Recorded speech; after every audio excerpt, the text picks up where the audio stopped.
What happened was when my mom, she actually had started a nonprofit years ago called Let's Love Logan. Her and Mr. Mike Hayward. Rest in peace to Mr. Mike Hayward. They co-founded an organization to really kind of uplift the community. My mom was a block captain. She's always been a leader. So I came up under that kind of community activism. My grandmother, they were always trying to galvanize the neighbors, trying to make sure the kids had a great time. She had youth programs even as a child, and so when I was coming up, I was like, oh man, I just wanted to play ball, be with my friends, and so my mom would have things where she would have us clean up the block and all of these different things. So as a kid, you're like, man, why do I got to do this? So it's funny that full circle. Now I'm in the same space, doing community work, working with youth, and yeah, so I never thought I would actually be doing this for a living. I didn't know necessarily what I would have been doing in terms of, I liked education. I like working with youth. I was into sports for a long time. So I didn't know what necessarily, but once I got out of college, this was something that I found that I was passionate about. And my mentor, who you know very well as well, Dr. Proctor, he had a nonprofit organization as well. And it kind of, gave me somewhat of a path to look towards and that this could be an actual realization. And so then I went to got my master's degree at Villanova University, and they had a program around nonprofits and public administration. And then that's when this kind of whole thing spawned. And I talked to my parents and I talked to my mentor, and then man, boom, Tools for Success kind of started. Okay. So Ambrielle should have a question for you. Uh, yes, I do. The question is, what were some social injustices you faced as a child? Social injustices. Wow. Uh, hmm. I can't say that there were any social injustices that come to mind per se that affected me. I know I grew up in just being in Philadelphia, being in America, right? We see social justices a lot. I would say that there was a lot more conversations. My dad would always talk to me about what it means being an African American male, how you're supposed to carry yourself. He would always be on me because he was a police officer, and he would always be on me about how I would dress, my appearance, because he was seeing how young black men were treated in our city and just around the country, and how easy it was for young black men to be picked out and picked up, whether they were guilty of something or whatever. So I had those conversations all the time in my household. My mom, as I said, she was a community activist, so she was always rearing me to be conscious of what I'm doing, where I'm going, how I'm speaking, and making sure I'm not getting in trouble. Obviously, I was a kid. You're gonna get into stuff, here and there. I didn't really get into much, but yeah, having that foundation from my family, they were the ones who really kind of spoke to me about social justice issues and made me aware of it. So you touched on a little bit about how the organization came about. Could you give us a little bit more detail? Yeah, so I was actually the organization started primarily because I was actually working at a law firm one day, and I was coming home, and I would come back to my community, and I would see that there was a gap, there was a difference between how the company I was working for, which was a law firm, and coming home and in my community and seeing still crime, still people on the corner, things like that. And it just dawned on me, I was in college at the time, I was getting an education, I was working as a student at a plush law office downtown, a high rise building. I was one of the only black males there at the time. And when I would come home, it would kind of like break my heart, to really be like, man, what's the difference between the opportunities that I have and what I'm seeing in my community? Why don't these other guys that look like me, how come they're not in the same position? And so it kind of bothered me because I was working around a majority of people that didn't look like me, and I was seeing how they lived, and I had this opportunity. And so it started making me think. And then I never forget, I was even going out to Southwest Philly one day, and I was just kind of driving down the street, and I was just seeing all of these, men of color, and I just didn't see a lot of at the time. I saw it didn't mean that they were doing anything wrong or anything like that, but it just pained me because I was coming from different environments and I was seeing how other races lived and how their experiences were. And I'm like, man, what's the difference with us? And why are so many of our young men, black males, being incarcerated? Why are so many of our young black males not having access to quality education? All of those things kind of bothered me. And then it hit me. And I was like, man, we got to do something about this. And I knew once I got into the nonprofit space that it was something that I wanted to take up. And so that's where the name Tools for Success came from, because I realized that what separated me from these other guys, from my brothers, from the guys that look like me, was that I had certain tools in my life, certain things that kind of helped put me on a path to this road. It wasn't like I just arrived. I mean, obviously, I'm a man of God, so I believe in the favor of God and God's grace. But I realized it was things like what my mom taught me and my dad taught me, and professionalism, and just having a resume, and dressing for success. Not trying to be white or anything, but just having the basic, tools, right, to get a job, right, knowing how to talk on the job, knowing how to tie a tie. My dad used to always tell me every young man needs to have at least one suit. So little things like that. And as I got older, as I kind of got more serious about my career, I realized, man, I want to teach young men like this who may not have fathers or uncles or brothers or somebody in their life to teach them this. I want to give back because I know I had mentors, my father, my parents, to teach me. So that's kind of where Tools for Success came from. Now you mentioned these tools. Can you elaborate a little bit? Like what exactly are these tools that you're referring to? Yeah, so you can't really see behind me with the sign, but we Oh, have hold like up, Doc. I got you right here. okay, well, yeah. So I did. I actually wrote a book, and whether the audience knows or not, but Abdul helped me to do the cover. I came up with the picture, but he's the one who did our logo. And if you can see in the shadow, the background of the logo, you see a young man walking, and it says "Tools for Success: A Young Man's Guide to Professional Development." So one of the things that we teach young men, particularly in our organizations for young men and young women, but what we teach them are the practical skills, right? Job readiness skills, soft skills, things like dressing for success. What do you wear when you're going on a job interview and you're going into a professional environment? Yes, we can wear hoodies and sneakers and all of that when we're chilling with our friends, but how do you dress appropriately? I run into so many young men. I work in Villanova University. I worked in colleges, and I run into so many young men, even at the college level, who are already in college, who don't know how to tie a tie, who don't own a suit. So they're already we would say, oh, well, that's not a big deal. Well, guess what? When you're going on a job interview and you're trying to be impressive for your employer, or at least present yourself in the best manner, these type of things are important. So one of the things that our organization does is that we give back. We actually recruit or pretty much help young people that are in high schools to get professional dress attire. We have a program called the Suitor Up Award, where we basically nominate a few young people. They put in an application throughout the city of Philadelphia. We open it up to high school students that are juniors or seniors, and they put in an essay and an application. And we built a partnership with K&G, and now it's been almost 10 years now that we've been able to bless probably close to almost $80,000 worth of professional dress clothing to give away to inner city youth in the Philadelphia, to give them their first suit, to give a young woman her first, blouse, or shoes or whatever. Right.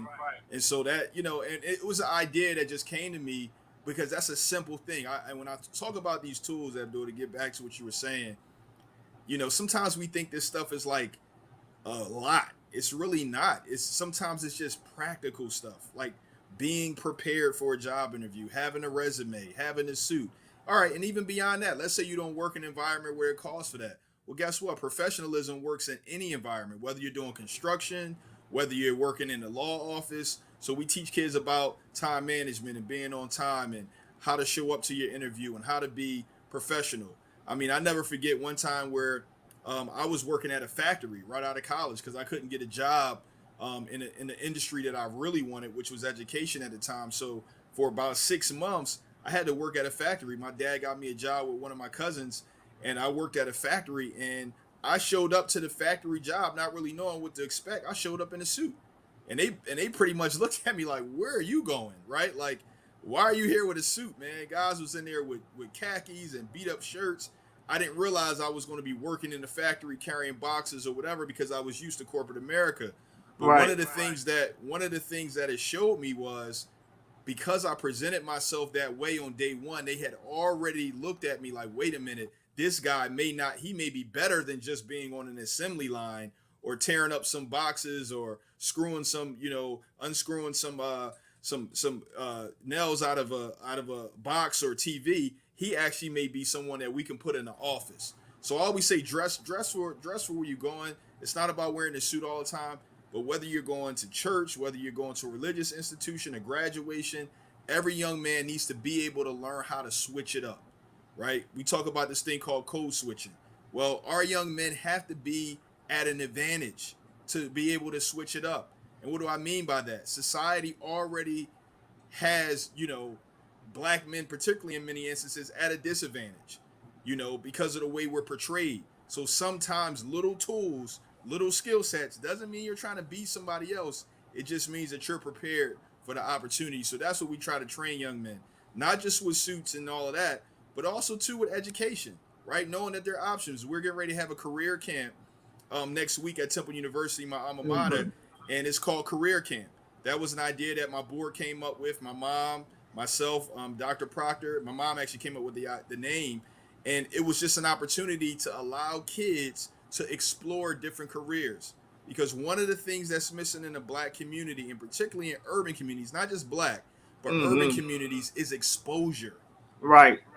Our kids don't get exposure. They're not exposed to a lot of the things that kids on the main line may get, or kids in other nice neighborhoods. They don't get to go and travel to Italy, for vacation, right? They Right. don't even get to understand what careers are out there that they could be in STEM. They may play a game that somebody created that has a STEM degree, but they don't Right. know that that's an opportunity for them too.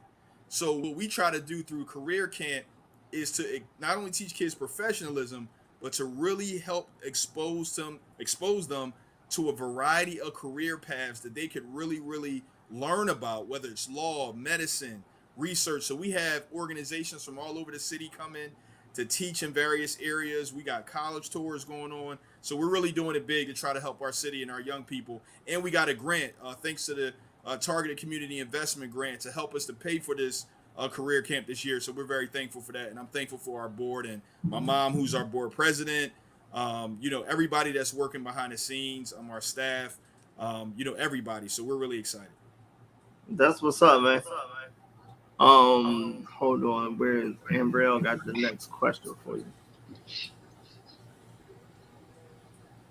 Okay. My next question is, does your program help to overcome the social injustice that are around today? Yeah, I think it does. I think, just as another option. It provides not only the education to deal with that, but also educating. I think education is, or knowledge, or reading and exposure. All of those things to me are counteractive solutions to the issues that we face when it comes to social justice. One of the major things that social justice does is it paints sometimes cultures as ignorant, right?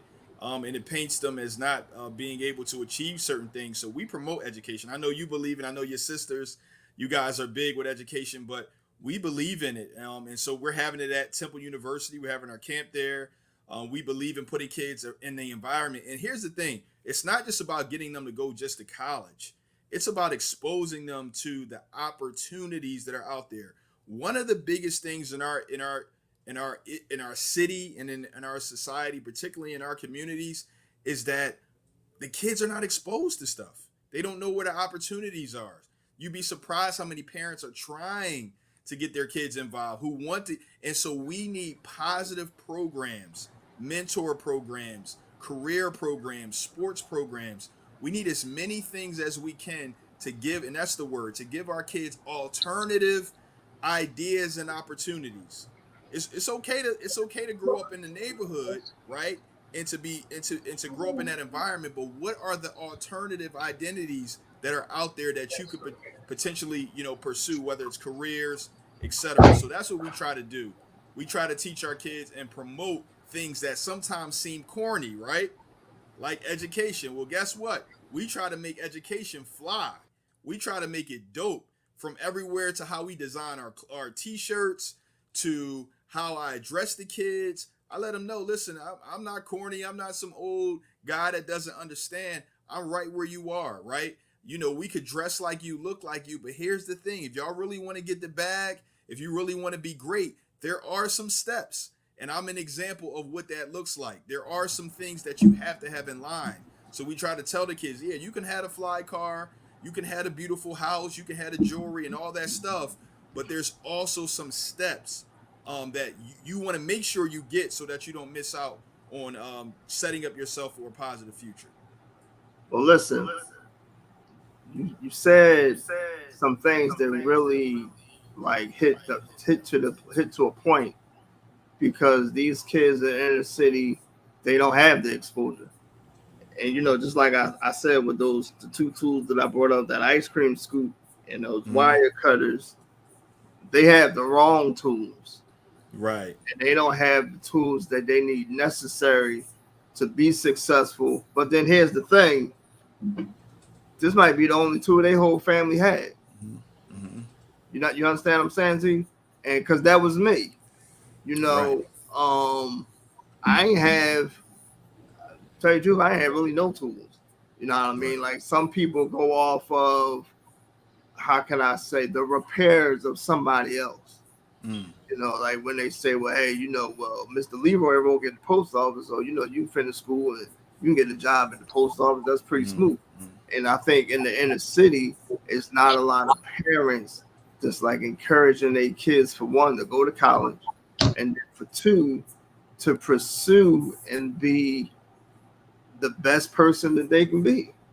Right. It's so weird, Marquis, because it's looked as this great accomplishment when your kid wants to be a lawyer in the inner city. Now in the Mm-hmm. suburbs, Mm-hmm. that's like to be expected. You Yep. know what I mean? Jamal in the inner city, oh my God, my son going to law Mm-hmm. school. Suburbs, well, John is going to law school like his father. Like, Right. Right. Yeah. it's crazy. You understand? Yeah. Um, I remember when did I do the first photo shoot for y'all first Suit 'em Up award or something like that? Yep. You did. Yep. So I ain't had an Ethel Zachary Foundation yet. Right. So we in there, and you nervous. You like, come on, man. You ain't gonna mess up on these pictures. I was like, thinking about it. I was like, dude, leave me alone. So, we getting ready, and then I think the kids had started coming in. Right. So I'm blown away, Doc. I'm like, wow, he about to get these kids some suits. And I think at that time, when I joined Victory, I didn't have a suit. So Doc brought me a suit. And he said something along the lines like, hey, like, why you ain't got a suit? Every man should have a suit or whatever like that. Then. You know what I mean? And that wasn't my first suit, but I just didn't own one. You know what I mean? At that time. But what you did for these kids, you could see like the excitement on their faces, like they was browsing the store, like it was an experience, and they really was very appreciative to like what you was doing, and you could see it. You know what I mean? Yeah. And I felt that this organization was really helping them to prepare them to be more professional in the working world, because like you said, some of these youth and adults, they go on the job interviews with hoodies on. Yeah. Yeah. Like I got a blazer and a t-shirt on, but that's just, for this show. But some people going like this. Yeah. And they think that's cool. So Keith, you're doing a wonderful job, man. And I couldn't be more proud of you. You know what I mean? Thank you, Like I brother. brought you into that conference because I knew that you could relate to the subject. I forget exactly what the subject was you was talking to, but I Right, right. I picked those remember that. subjects based off Hmm. of what I, the people that I felt Yeah. would be most relevant to them. You know what I mean? Right. If I'm not mistaken, didn't you bring back one of the kids that you gave one of the suits to? Like you did like some type of follow up on like where one of the kids was at now or something like that. I think so. You mean like on Instagram or? I'm not sure, but I remember. Now you correct me if I'm wrong. The first Suit 'em Up award, I remember seeing this young guy, brown skinned guy. He had an afro and these glasses on. Oh yeah, yeah, yeah, Yeah, yeah. yeah, that was something. One, yeah. Yeah, yeah. Well, it's funny because he actually wound up being a student at Villanova. He was going to Villanova, and he wound up being one of my students there. And yeah, just him, even his story. The suit that we gave him. He was. He talked about how it just impacted his life. It helped him and where he was going, and he wore that as like first job interview and things like that. So it's just simple things, man. I looked at my life, and I knew, like I said, by the grace of God, certain things happen, and God opened doors. But sometimes, like you said, with our kids, it's just the basics, man. It's just the basics, because a lot of times the world looks at them as such a disadvantage, and sometimes they don't expect a young black man or young black woman to be able to be articulate, to be able to to speak without saying "yeah, I mean," a young boy, young John, and all of that, right? They expected that, and there's nothing wrong with any of that. That's what I try to tell my kids. Like, listen, I still use that stuff, but I know where to use it in what environments, because language is also a tool, right? And I tell people, like, language is a tool. You use language to communicate. So if you don't know the language of the environment that you're in, you're at a disadvantage. Just like if you don't know the dress code of the environment that you're in, try to walk into an event that's black tie and you come in with a white t-shirt and see how people look at you. Well, think about that. If you go on a job interview and the requirements for you to be professional, and you walk in with a hoodie and some jeans on, your hat backwards, then you're not going to get the job. And so we can't just say that these tools are not relevant, because these tools could be the reason why you don't get an opportunity. And not only that, but even things like professionalism, being kind, being mannerable, having good manners, soft skills. You'd be surprised how many people will give you an opportunity, or not give you an opportunity, but will be impressed just by how you carry yourself. And I don't want there to be a target on our kids' back, because to make it feel like they have to be perfect.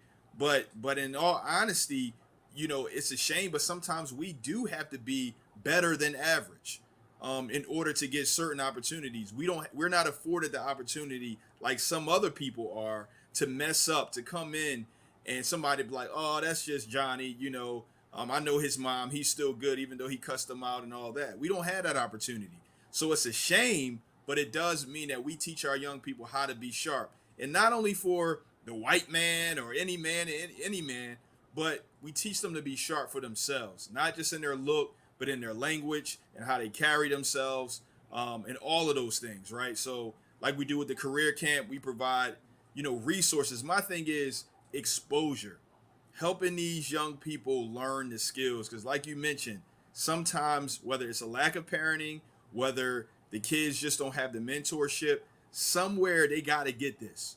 So the beautiful thing about the nonprofit space is that we can provide these opportunities sometimes at no cost, Right. right? All the parents got to do is just get them there. All the parents Mm-hmm. got. So now the things that might have been missing that you couldn't give them, guess what? And I'm not saying we're absorbing the parents from their responsibility either. I want to be very Right. clear, because sometimes people are like, oh yeah, well that's the problem now. The parents just throw them to the daycare, or throw them and have everybody else raise them. No, we want to partner with the parents in helping you to provide these opportunities. So we just want to. My goal is just to give the kids stuff that I see that other people that don't look like us a lot of times get: educational opportunities, resources, exposure to things at high level knowledge, and financial information, and things that our kids, because we always talk about they're always choosing one career path, or they always just want to be this or just want to be that. Well, guess why? Because a lot of them are not exposed to other paths. That's why they're just choosing rap. That's why they're just choosing basketball. That's why they're just choosing football or whatever, or want to see what they're on TV. Because, like you mentioned, they don't have a person at home that was a lawyer. Mm-hmm. Majority. I'm not saying it doesn't exist. They don't have somebody at home that they know is an engineer. They don't know engineering is cool. They Right. don't know. They use it, but they don't know that it's cool. They don't know that you could be a millionaire off of it. They don't know that the woman who created, even the fact that we're able to communicate via via video conferencing, they don't even know that it was a black woman that actually created that technology. Look Mm-hmm. her up. I don't can't think of her name off the top of my head, but it was a black man. It's called VoIP, voice over internet protocol. She's actually the one who created that technology that allows us to even have a Zoom. Now, if black kids grew up knowing that, they would look at technology different. Like, oh, really? I can do that? You know? And let's take it even further. We're not dissing nothing else, but even look at like Simone Biles, how she's killing it. Well, let me ask you this: how many black kids we know in gymnastics? Not Besides many. her, I couldn't even tell you. Couldn't even tell you. I know it was no gymnastics, and when I grew up and coming up in Logan, nowhere. Why? It's an expensive sport. Just Right. like somebody, it's not like basketball where you could just pick up a rock and go to the court. You know, to do it right, you got to have a certain facility, trainers, all that kind of stuff. But why can't our kids get that? So we need to be building places and facilities that house all of these different things to give our young kids options. We keep talking about why they're choosing one path, and yes, sometimes they are being knuckleheads, and they can have the best lifestyle. Parents can have been there their whole life, and they still choose a bad path. But Right. guess what? That's not just black kids. That happens to white kids, That's Indian right. kids, every race. Kids grow up rich and they still wind up committing crimes. You be like, yo, your pop's a billionaire. What are you doing? But our kids need more options, and they need to see these options in real time so that they can realize and not only see the options but also know their history, and knowing that people that look like them are also in spaces that are not that they don't think that they could reach, like being a doctor or being a lawyer. They don't know about the different inventors and the different people that are Mm-hmm. in these spaces, and they don't have to look at it as hard. They can look at it as possible. Now we got this segment. It's Facebook facts. So we Mm. just grab a picture off your profile and we just want you to tell us what's happening. Oh yeah. Oh man, y'all digging in my profiles. That's my cousin Kyle. And here's another thing. My cousin Kyle, he actually works for BET. And so most people don't even, know that you watch BET, but you don't know you can work for BET. So that's my cousin Kyle Washington. He actually this is here, I believe that's my grandmom's birthday party.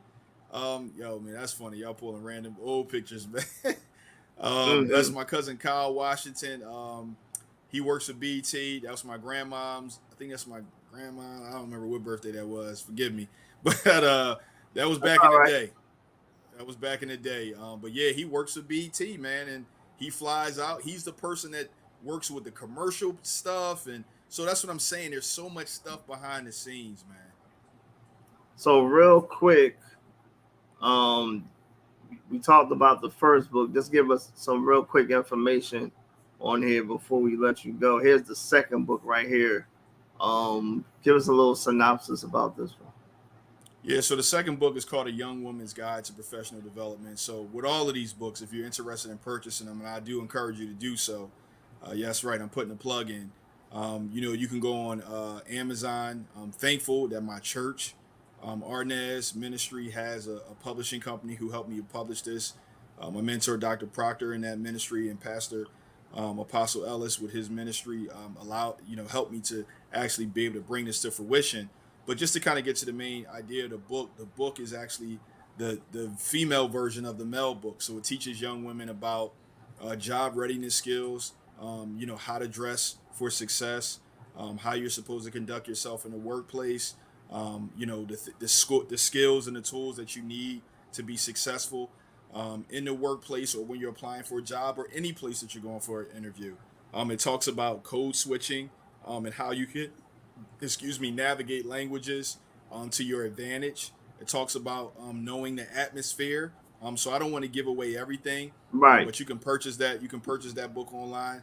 And guess who did the cover? Our very own. Say your name, sir. Say your name. Nah. Well, he knows me as Abdul. Can't nobody really say my name that well. That's But right, Abdul. I'm looking at that John now. Like, what is that? Imhotep. No, I'm just playing. You know what I mean? Ambrielle, what's the last question you got? The last question that I got is, what advice can you use to parents in order for their children to become more successful? Wow. What advice could I use to parents? I would just say be involved, man. Be involved in your children's life. You don't have to be perfect.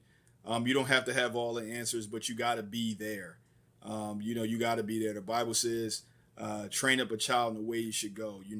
Parents are out here trying to do the best that they can. And the most things that or the best thing that a child needs is presence, not presents like gifts. They need that too, but they need presence, meaning you being there, your presence being there.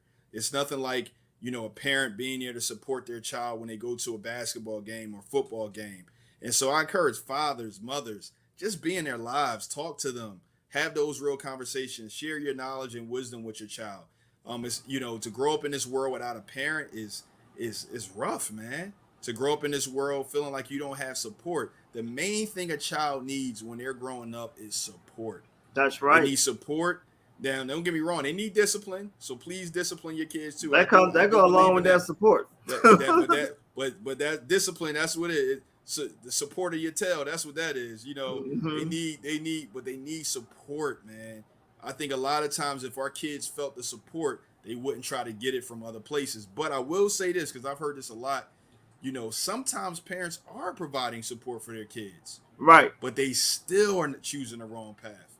So when it comes to things like that, man, you got to pray. You got to pray. Sometimes you may have to get other people involved, right? Other organizations. My cousin Taj, he has a nonprofit called Men of Courage. They focus on young men mentoring. Shout out to Taj.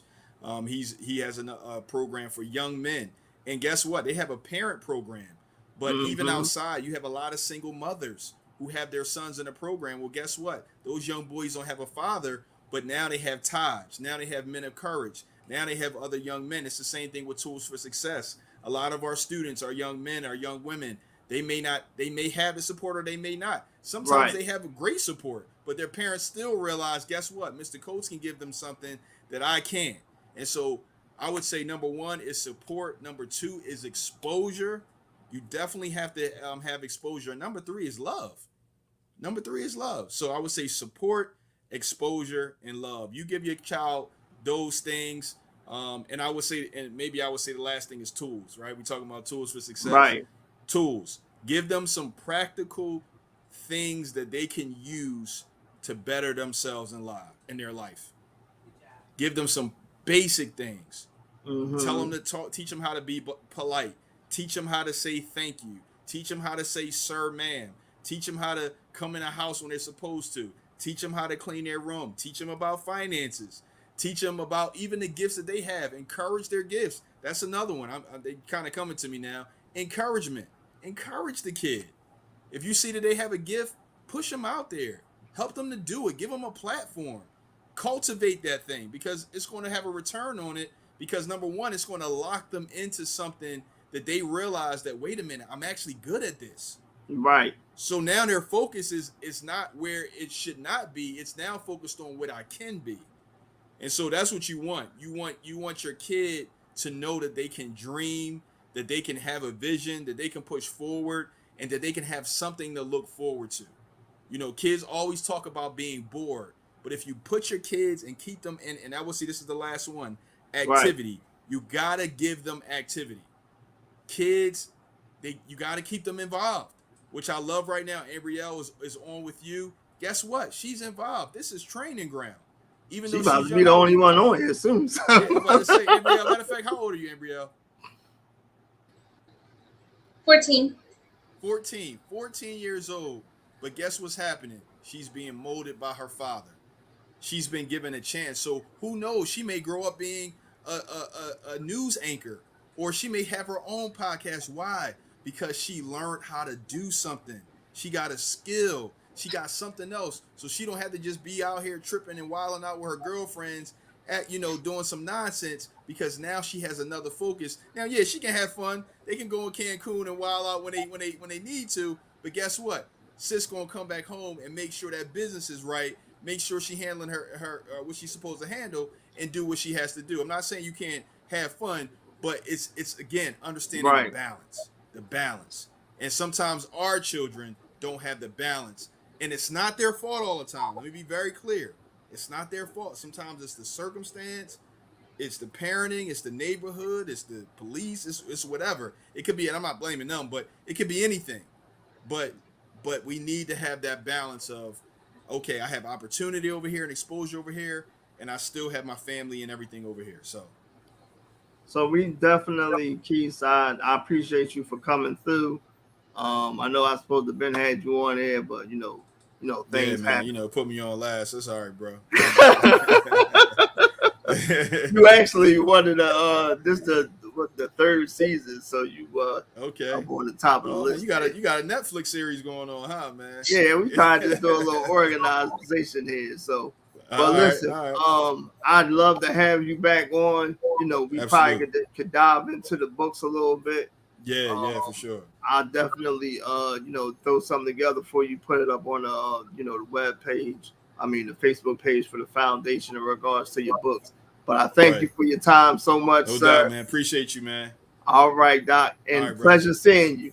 All right, yes, sir, man. And good job, Ambrielle. You did a good job helping your pops Thank out. you. Thank Listen, keep them in check. All right.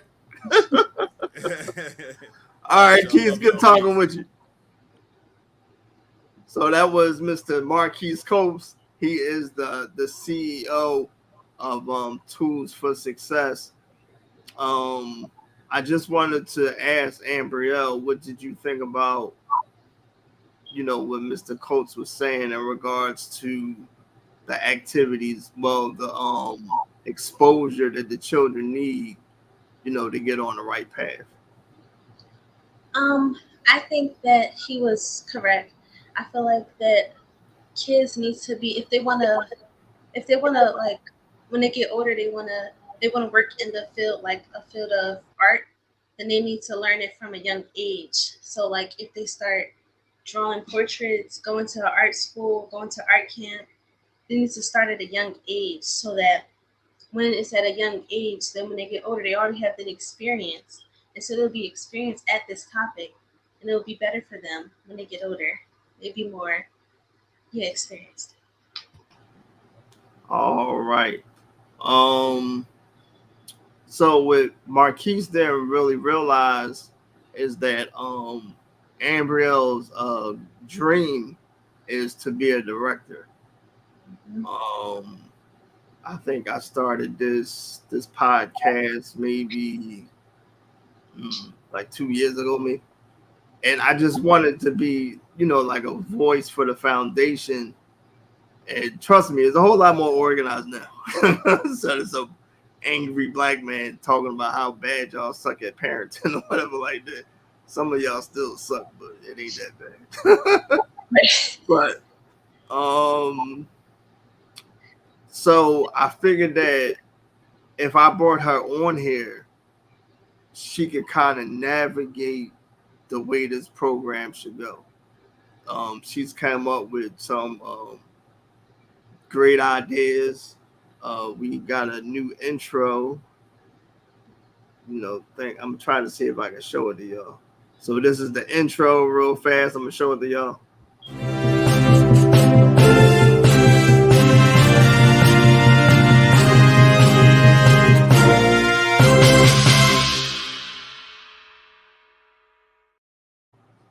So now I put that together, and she had to approve it.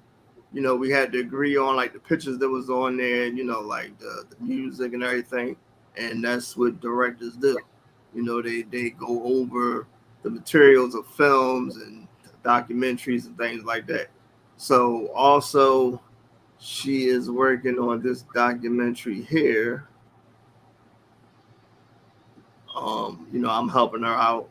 It's called Misdirection. So that's actually how it's spelled in the dictionary, misdirection. So the documentary talks about exposing laws attributed to violence, drugs, and imprisonment. And the purpose of the documentary is to help people be redirected that's on the wrong path. Sometimes people may be on the wrong path and they just need to be redirected. Like Mr. Coates was saying, that some children need the proper support and guidance to go towards the a successful path, and then they need those tools also to get to that goal. And we hope that the people that we interview will be a beacon of light to someone and help them to be more successful in their walk of life. So we've had two great interviews so far. We're looking forward to more participants. And I mean, if you want to participate, you can always email us at hold on there right there at elzfnd at outlook.com if you have experienced loss due to drugs, violence, or imprisonment. Now, we're not trying to make nobody look bad. Like I said, this is a teaching tool, and it's a teaching tool for people that are in the situations, and it's also a teaching tool for Ambrielle because it's helping her to be exposed to directing. Um, I don't know a thing about directing. I've done videos before, just because I thought that that's the way it goes. But she's actually doing like the research, trying to formulate how this should go together. And I thought that this would be a great experience for her to get the experience that she needs in directing. You know what I mean? So we're hoping that this could be a great project going forward. So we also got some other things going on coming up in August. Now this flyer got the wrong date on there, but I'm gonna show it anyway. So this flyer right here is our college focus group, and it's August 14th. It's not the 15th. So I'll be correcting that today and reposting it. So we have Ms. Jada Smith, Mr. Maya Parker, Mr. AJ Evans. The topics will include high school preparation, financial aid, school selection, studying abroad, and college life.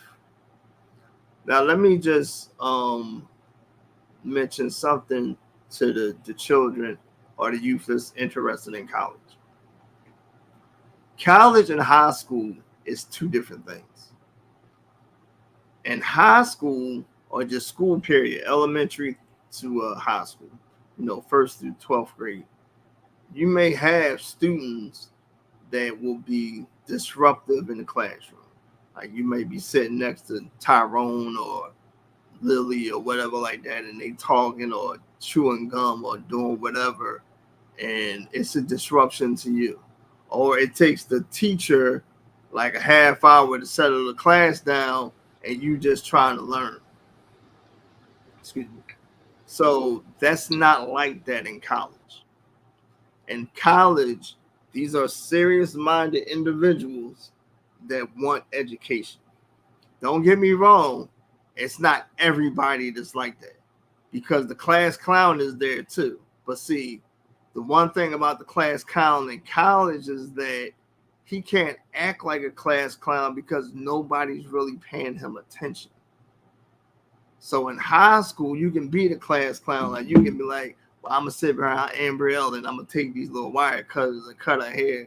And the little boy next to her will be like, oh my God, that's gonna be like so funny. She gonna be so mad. Like you can't do that in college because he be like, look, man, I'm trying to hear what the professor's trying to say.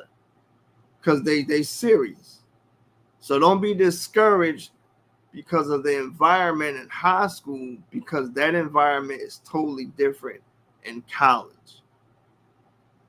And I say this all the time. College is for everybody. It can be, but unfortunately, it's not for everybody. And it does shame me to say that, because it hasn't been for everybody since I was my daughter's age. And she's 14 and I'm 48. But see, you guys as parents can make a change to get the tools they need to make college successful for them. If you save like if you had a kid today and you save $25 a month from the time that you had that child to their graduation in high school, you be done saved $40,000 towards college. Now, depending on your lifestyle, now that's something like if you the fry cook at McDonald's, you saving the $25 a month. I think it's a week. I believe it's a week. If you save $25 a week, you get the $40,000. So, depending on your lifestyle, if you have a more extravagant job, like say you work in finance or whatever, maybe you can save maybe between the $25 to $100 a week. And if I just said that the $25 a week was $40,000 and you saving the $100 a week, then that's $120,000 for college. That's just for one child. You know what I mean? So don't be so discouraged in regards to the things about college. And please stop listening to everybody in regards to their experience to college. Because everybody has a different experience in life. And it depends on you as a parent to navigate your kid to their own experience. So they use their own tools and they can be their own person. So just because Felicia and Tyreek had a horrible experience in college, that don't mean your child would. That's because you have to navigate your kid to the path that they need. To get the career that they want. You understand what I'm saying to you? So if your kid is going to college, and I don't really have time to talk about this, and they choosing something just to be a student at LaSalle, and that's not what they want to do, then when they graduate, they just got a piece of paper. That's it. Because it ain't going to help them none. Because that's not what they wanted to go to school for. So it's more than just telling your kid, hey, go to college. And I mean, I'm glad that you're saying that, but it has to be a purpose. Like I tell parents all the time, hey, and I had this disagreement with a parent the other day. By the time your kid is in first grade, they should have an inkling of what they want to do. The first time I sent Amaya, that's Ambrielle's sister, to Mastery. Mastery has the names of colleges over the doors of the classroom, right? Well, she got off. I was talking to her, but yeah, that's right. So, and what they're doing is they're encouraging the kids that this may be the college that you want to go to. So the school is doing their part academically. So as a parent, you just have to find out what is it that you want to do at this school. Like I just told you, I don't know a thing about directing. But I'm going to set my kid, Ambrielle, in this space so she can get that experience. Now, I'm not Steven Spielberg or anybody, Tyler Perry or whoever. But see, she can do the research and say, Dad, hey, let's do this differently, or let's do that differently, or whatever. You know what I mean? And to tell you the truth, when I first presented this idea to her, she didn't want to do it. But she got exposure through school and then on here, she started off small. She used to do this thing, Black History Moments in Time or something like that. And she would just talk about events that was happening, today in Black history. We got to actually start doing that too. But that's how, we graduated up to there. You know what I mean? But just give your kids the support that they need and be the best parent that you can be. Matter of fact, let me walk that back. Be a great parent. I know it's hard, and I know these kids get on your nerves at times because mines do at times too, but you got to look past that and you got to be the best parent that you can be because they're going to respect you for that. And if you a grouch and you hollering at them all the time, calling them names, don't nobody want to hear that. Because you don't want to hear that. You don't want to hear nobody talking to you like that they crazy, like you crazy. So don't be talking to them like that. So that's our time. We're glad to see Ambrielle back. She was gone for a little bit. But we definitely will see you guys next week. You guys have a wonderful evening. God bless. And